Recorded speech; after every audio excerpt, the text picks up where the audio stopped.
so now we're going to be doing the perimeter of a sector. So remember, a sector is like a piece of pie, piece of pizza, piece of cake, cut out of a circle. So if we drew the rest of this circle, it would actually go around like that. All right, so that's just one piece of it. All right, now the arc length is this bit here. So we use a cursive writing L to represent this curved length here. Okay, so it's called an arc. You've learnt that already. And it's the length of the arc. So the arc length is found with this formula. Now, you do need to learn the formula off by heart, but it should make some sense to you. So remember that this arc here is part of the circumference of the whole circle. And you know that the whole circle circumference is 2 pi r. So we've got a 2 pi r in this formula too. Now it's just one part of it, one fraction of it. So we have a fraction of the circumference of the circle. Now to get the fraction bit, you need to know what the angle is in the centre of that sector. We're calling it theta because that's what we use when we're dealing with angles. We use the letter theta. It's a Greek letter and we use it all the time for angles. So we get that angle and put it over 360 degrees because that's the angle for the whole circle. Okay, so we want to know what fraction of the circle, what fraction of the 360 degrees this sector is taking up. And then we're getting that fraction of the circumference of the circle. So it needs to make some sense so that you don't forget the formula when you're in a test. All right, so L is the arc length. It's the first letter of the word length. Theta is the angle at the centre of the sector, and we know that R is the radius. To get the perimeter of the actual sector, once you've got the curved bit, which is always the difficult part, you're then going to add one radius on and another radius to go all the way around that sector. There's really no need to be remembering that formula. It will just make sense when you're doing the questions. Okay, so looking at some examples. This first question says, what fraction of a circle is this sector? So our answer here has to be a fraction. Now, the fraction of the circle that it takes up is going to be 60 degrees, because that's what it says there, out of the whole 360 degrees in the circle. So if you put that into the fraction key on your calculator, press equals, you're going to get 1/6. And that's the answer to the question. They wanted a fraction and you're giving it to them. Okay, now in the next one, we're finding perimeter for the next couple of questions. So we're going to start with the curved bit. So just get your red pen and draw along that curve. So that's our arc length. That's what we're finding first. So I'm writing down the formula. L equals theta over 360 times 2 pi r. So let's sub into this formula now. The angle here is a right angle, and we know that a right angle is 90 degrees. So I'm going to put 90 degrees in that space where the theta is, times 2 times pi times. Now, what's the radius here? To find the radius, you need to be thinking about the rest of this circle. So if we continue this circle, it'll go all the way around like that. And the radius is going to be this piece or this piece. Okay, so that's your radius there. It's 14 millimetres. So now you just go to your calculator to put this in. So we're going to start with the fraction key. Press your fraction key to begin with, and then press in 90 over 360. 90, down arrow, 360, right arrow. Okay, then we're doing times 2, times pi, times, and the radius was 14. Press equals, and that's it, and I've written it up the top there. That's the answer you'll get. Some of you might be going, well, I knew the fraction of that circle was going to be a quarter. I know that looks like a quarter of a circle. So some people might go, I'm not going to write 90 over 360, I'm just going to write a quarter here. That's fine if you want to do that. All right, so now we've found this curved section, we're now finding the perimeter of this whole shape. So we've got that bit, now we've got to add that So we've got 2 14s to add on. And then you get your answer.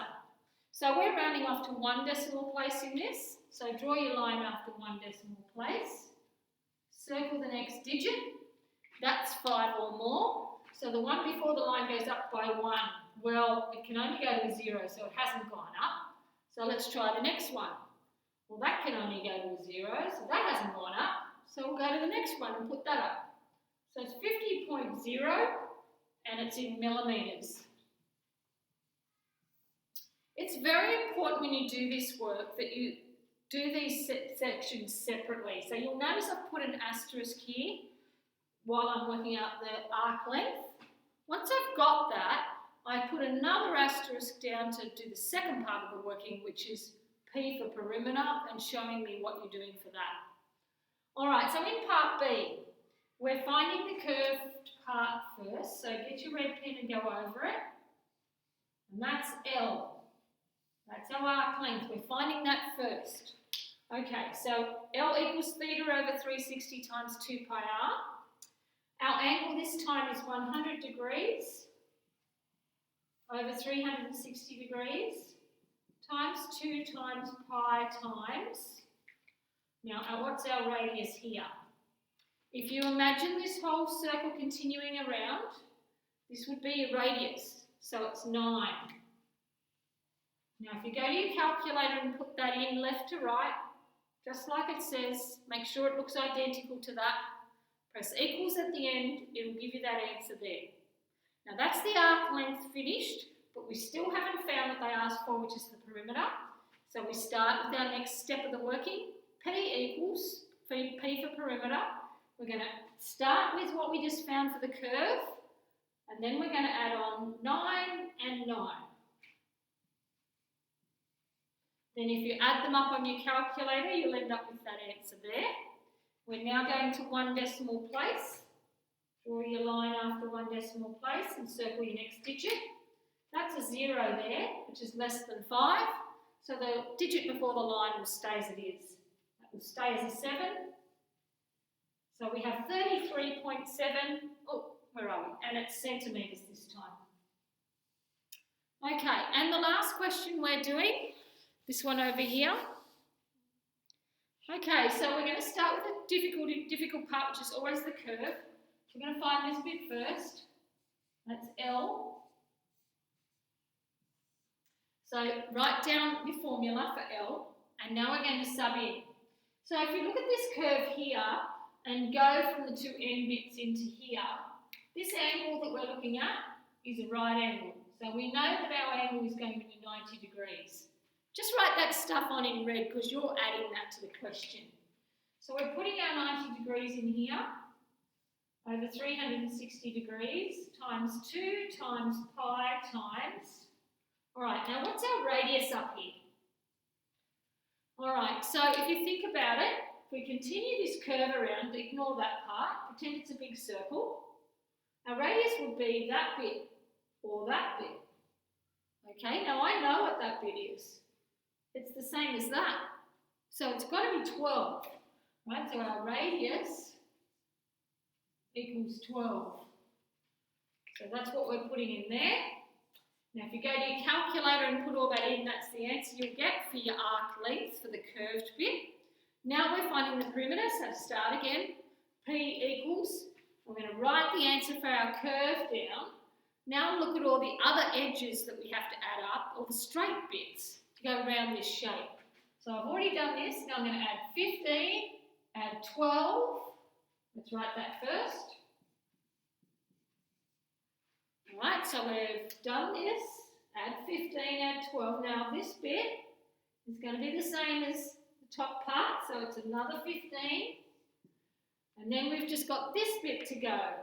Now that bit, because this is a sector out of a circle, these two bits